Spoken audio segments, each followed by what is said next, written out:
పుట్టేవాడు ఎవనెరగుదా. దానికి కూడా అదే రకంగా హర్షించే వాళ్ళు కూడా ఉంటారు.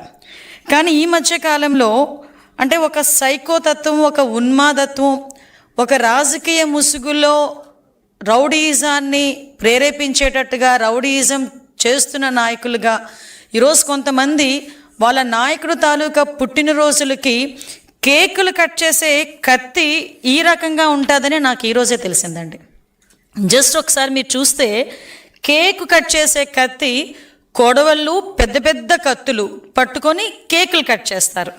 ఇక్కడ ఒకసారి మీరు చూస్తే ఇక్కడ హ్యాపీ బర్త్డే జగన్ అన్న వైఎస్ఆర్ పార్టీ సంథింగ్ రాసి ఆ కత్తి చూసారా?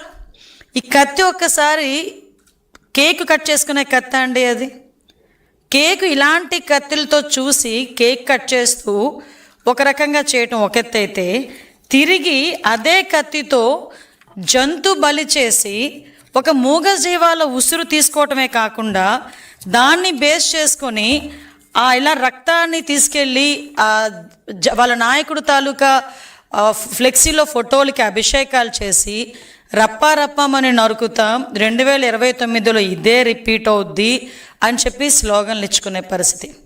అంటే దీన్ని చూస్తూ ఉంటే మానవత్వం ఎటువైపు వెళ్ళిపోతుంది అన్నది ఒక పక్క అయితే, అంటే రాజకీయాన్ని అధికారం కోల్పోయిన తర్వాత కూడా రాజకీయ ముసుగులో రౌడీయిజం చేస్తూ ప్రజల్ని ఏ విధంగా భయభ్రాంతుల్ని చేస్తున్నారు అన్నది ఒక యాంగిల్ అయితే, రాష్ట్ర అభివృద్ధికి ఆటంకం కలిగించడానికి ఎంతవరకైనా దిగజారుతున్నారు, ఎంత నేరాలు చేయటానికైనా వీళ్ళు వెనకాడట్లేదు అన్న విషయాన్ని గురించి కూడా ప్రజలు అర్థం చేసుకోవాల్సిన అవసరం ఉంది.